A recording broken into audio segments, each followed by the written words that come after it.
Hello, I'm Graham Annable, and the creator of Eerie Tales from the School of Screams, and you are listening to the True North Country Comics podcast.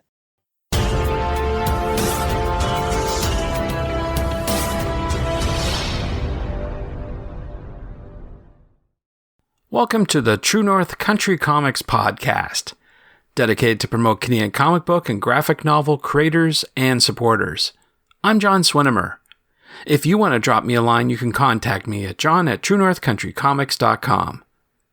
On this episode, I chat with Graham Annable about his new graphic novel, Eerie Tales from the School of Screams, from First Second Books.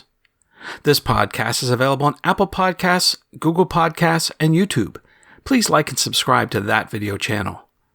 If you want to help the site and the podcast, please consider supporting the effort by chipping in at ko-fi.com/True North Country Comics. Your patronage is greatly appreciated. Graham is an Oscar-nominated director, cartoonist, and animator living just outside of Ottawa with his wife and 2 boys. Graham's unique voice has been consistently recognized in the mediums of film, games, and graphic novels throughout his career, garnering numerous awards and nominations along the way. When he's not taking his pugs for a walk in the woods, he can usually be found doodling ideas for his latest project in the studio. Graham's latest book is Eerie Tales from the School of Screams from First Second Books. The story of Eerie Tales from the School of Screams goes like this. School is tough. School is scary. School is eerie. No one knows this better than Davis and Emily, but they're not scared of school because of tough tests or merciless vice principals. No, they're scared because her teacher wants her students to present the class with the spookiest, most chilling stories they can think of. So, without further ado, here's my chat with Graham Annable about his new graphic novel, Eerie Tales from the School of Screams, from First Second Books. So, right. Graham Annable, thank you very much for taking time to chat with me. Oh, thanks for having me. This is great. I appreciate your time. This is great. Yeah, for sure. So before we get started with all the questions, I want to ask you, what are you currently reading? What's on your bedside reading table? Well, my bedside reading table is usually a decent stack of books that I'm, barely started, or I'm a slow reader. It takes me forever. My wife and my kids, they all seem to have like speed reading capabilities, and I am the one like sloth in the family. Like it just takes me forever. So there's always, a decent stack of stuff. I get what I'm reading currently right now is John Bellairs, which I don't know if you remember, but he wrote a whole bunch of like sort of spooky young adult books back in the 60s, 70s, and 80s. I read a whole slew of his books a while ago, and I kind of stopped reading. And then I've just recently picked up another one. It's called The Trolley to Yesterday. He's the guy that wrote The House with the Clock in the Walls. Oh, right. Turned into a Jack Black movie. Jack Black movie. That's right. Exactly. Yeah. His stuff's great. I didn't know that his stuff was great. I gravitated to him because of Edward Gorey. Mm-hmm. All the sort of first prints of his books, all the hardcover editions, they were all illustrated by Edward Gorey, and they're just amazing. Cool. Yeah. So anyway, that's what I'm currently getting through, and I'm actually probably 3/4, so that's pretty good for me. I'm 3/4. That is great. Good for you. Well, we last spoke an interview back in 2020. You were doing the virtual Toronto Comic Arts Festival, and you were promoting Peter and Ernesto books. But now you've got a brand new book, and I want to congratulate you on Eerie Tales from the School of Screams, published by First Second, which is tremendous. So, wondering, how would you summarize that book to someone? Well, it is definitely not Peter and Ernesto at all. Peter and Ernesto was definitely geared towards younger readers. This is a middle school book, and it is very definitively a horror book. I've been trying to summarize it for a lot of folks. I basically call it Stephen King for kids. Okay. It's scary. I honestly I wrote this book for myself, really. I didn't know what the audience was going to be until my agent and publisher told me who the audience should be. Okay, interesting. Yeah, because it's a curious book, that's for sure. Because on one hand, it's written from a young person's point of view, but there's a lot of, as you said, scary stuff in it. But sometimes kids like to be scared, I guess is Yeah, the word, right? So because it's something that they know they can close the book and walk away and life still goes on. They still have to eat my peas at dinner and stuff like that, right? So exactly. yeah. I wanted to ask you about the inspiration for your book, because in reading the preview copy, I saw a little bit of Beetlejuice, maybe The Mm. Simpsons Treehouse of Horror, but Hmm. what ultimately inspired you to create this book? I mean, I've already mentioned it. Stephen King. It was just a Hmm. huge part of me growing up. When I was 11 years old, I didn't really I didn't, at a young age, I did not have much of an interest for horror stuff or scary things. I've always been a bit of a scaredy cat. And, I'd have trouble sleeping if I saw the wrong movie or read the wrong book. And so I was pretty sensitive about what I read in terms of that stuff. But when I was about 11, a group of friends, we were all really getting into reading, big books, reading adult books and things. Hmm. And it was kind of like I guess it was like a book club without us knowing it. But one of my friends was particularly brave and a pretty avid reader, and he was the one that put a Stephen King book in my hands and told me that I had to read it because everyone else was going to read it, so I needed to read it too. And I really did not want to read that book, uh, but I did. I just purely out of peer pressure, I was like, "Well, I got to do this." I started to read it, and I loved it. And like, I don't know if I've ever read a book that I can remember where I was just so immersed in it, and it was, truly a page turner. And for a slow reader like me, I read it pretty darn fast. And that book was Salem's Lot. Oh, okay. I was going to ask you that. Yeah, Interesting. Okay. and that Huh. kicked off me loving horror stuff. And Hmm. I'm still I'm still a scaredy cat. I still have trouble watching like really scary horror films, but I love it. There's something about the thrill of it. Like you said, you can, with a movie or a book, you can close the book for a bit or turn the movie off and come back to it later when you're ready. But it's kind of like taking a roller coaster ride, I guess. It's that thrill of going on a journey like that. Yeah. I've always loved it.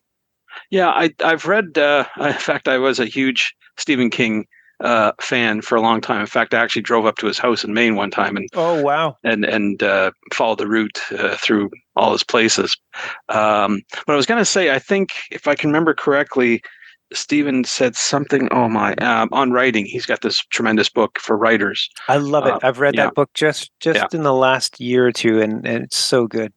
yeah. There's something about, I guess, what he did. I guess just to not to break it down to its barest form, but he took the tropes that we had come to grow up with and made it sort of modern, I guess. Like, Hmm. you're not gonna, go down to a mall and see a vampire, right? You don't see that today. They're usually in like these Victorian houses, and they were always back in the, Victorian times, this sort of thing. But here it is today, and he sort of flipped it on its head, and like, what would happen if, right? That sort of thing. And I guess the same sort of thing happens with your book. You're taking the what if scenario and applying a bit of horror sort of touch to it as well.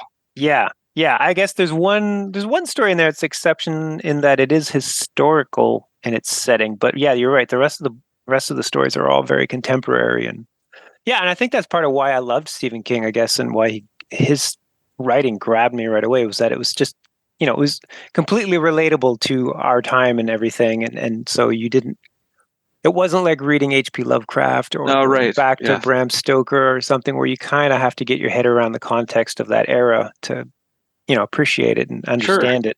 Sure. But yeah, Stephen King was like it was happening just down the street. So That's it, for sure. Well, I've seen you've been doing a lot of work in promotion of the book.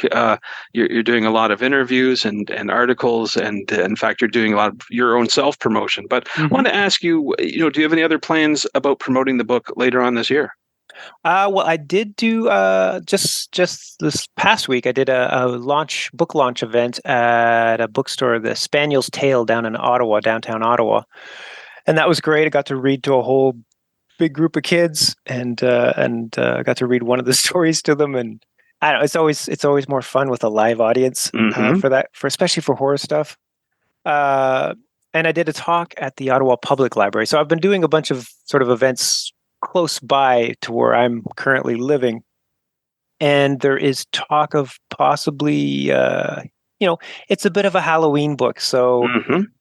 once the fall kicks into gear, I've been seeing some conversations happening about potentially the publisher sending me to Vancouver for a Halloween event, I think. Oh, So, nice. but I There think you I'm go. sticking at least within Canada for most of the promotion. But yeah, I think in the fall I might be doing a number of things. So just not all of it is completely lined up yet. So I don't want to say if it isn't actually happening yet. Okay. Now I have to ask you this because you are also famous for your work in film, Hmm. and I see the book and I can almost see it animated. Do you foresee, without, I don't want to jinx anything or say anything, but do you foresee this book becoming a sort of a moving picture, so to speak, down the road? Oh, I mean, I would love it. It's just it's the way I do comics. I mean, Hmm. whether it is this horror book or the Peter and Ernesto series or even the earlier Grickle stuff. Um, I mean, I've been told by numerous people that this stuff feels animated Hmm. when they read it, and I guess it's because I get really focused on sort of panel to panel Right. movements and things because I just find that really fun to read. And it's just kind of the way I think. So, yeah, I think when I'm creating these stories, I'm already visualizing it being animated. So, I would love that Yeah. opportunity. Well, don't want to. We've probably asked you this question before, but I think it sort of needs to be asked about. We're talking about the animation form and the creation form for a book. Maybe you could walk me through some of the tools that you use, how you put together this book from a workflow perspective. Oh, sure. Well, the book, all the final art was drawn digitally. I do all my work, whether it's storyboard work in film or TV, or whether I'm working on comics. I've just gotten very, very comfortable in the world of Photoshop because I have all my little special brushes and the way I do backgrounds and things. Um, but the book, the ideas and stuff always start on paper. I always work with tiny little thumbnails and kind of get my page layouts mostly blueprinted out on paper, just little scribbles that only I'm going to ever be able to decipher. And then I will work those into roughs in digital, and then everything else remains digital then, because then I then clean up the roughs and add the lettering and all the rest of it. But so it's a little bit of a combo, I guess. It starts out on paper, but the majority of the heavy lifting is all done in the computer. But it's hand Oh, drawn, of course. I'm drawing with yeah, a yeah. stylus on a Cintiq monitor. So yeah. Right, right. Oh, it's very good. The results are just amazing. That's for Oh, sure. good, It's good. very like you can always like, see it moving on the page the way it's done. So that's tremendous. So we've been talking about your book that's out now, the Eerie Tales from the School of Mhm. Screams, and want to ask you then, what's your next project? I know they just finished this book and you're promoting, but do you have any other projects that are on the go that you can talk about? I was just about to say I have things on the go, but I don't know that any of them are stuff I can talk about. Okay. Well, I shouldn't say I've one of the last bigger gigs I did in terms of film work as I storyboarded on the Guillermo del Toro's Mm, Pinocchio movie, and that was great. That was yeah. super Congrats fun. on that. Yeah, for Thanks. Yeah, sure. that was wild how it just sort of scooped through all the awards shows, and Hmm. I've never worked on a project that did quite what that did, so that was really neat. Yeah. Um, so yeah, I'm currently storyboarding on a television show that I can't specify as of Okay. yet. Right. And I've got a few different book pitches that are hopefully going to see the light of day. So yeah, a few different things. And I've got an animated short that I've been picking away at for, oh my gosh, about 3, 4 years now, and that's still got a ways to go. But Okay. Cool. Cool. Well, something yeah, to look forward to. lots of hands in different pots, I guess. Sure. There you go. Well, I've been asking this next question to a lot of creators recently because we're hearing a lot of news about AI Hmm. for this, that, and the other thing. And I wanted to put it to you if you think the use of AI in comic book or graphic novel creation is helpful or harmful. Well, as an artist, it kind of terrifies me, but I don't know. I don't know. It's such a hard thing to comment on just yet because I still feel like it's all getting figured out, and um, I don't know. It's an interesting thing. I from what I've seen as far as the results of it, I'm not like super. impressed. I think it's still pretty limited in what it can do, and it's pretty easy to spot. It seems like most AI art, depending. There's certain things it does seem to do well, but um, I don't know. I don't know if it's going to turn everyone artistic into just really good prompters. Everyone will get really good at prompting things, writing the right prompts to create the right thing. It's so strange. I don't know. And the big writer's strike and Mm-hmm. everything that's happening right now, a lot of that is to draw the lines in the sand and create the parameters that need to be there for making AI support the artistic community and not wipe it out. And I don't know. It's such a weird thing. Okay. All Well, the that's fair. sci-fi novels are coming true, I guess. Oh no. Okay. Okay. Well, we'll leave you with that question there, and maybe we'll pick it up some other time. But Sure. wanted to see if there's any other questions, something I didn't ask you that you want to get across in this interview. I mean, I guess as far as like if people want to find my work online, it's Mm-hmm. always the most consistent best place is probably my Instagram feed, which is Grickle14, because I do daily drawings there all the time, or my website, grickle.com. Thanks to Graham for the chat. You can discover more about Graham online at grickle.com. That's GRICKLE.com. And on Instagram at grickle14. Thanks for listening to the True North Country Comics podcast. If you haven't done so already, please subscribe to and like this podcast on Apple Podcasts. And please check out the TrueNorthCountryComics.com website. True North Country Comics is now on YouTube. Please like and subscribe to that video channel and hit the notification button. You can follow along True North Country Comics on most social media sites. Please send your feedback to John at TrueNorthCountryComics.com.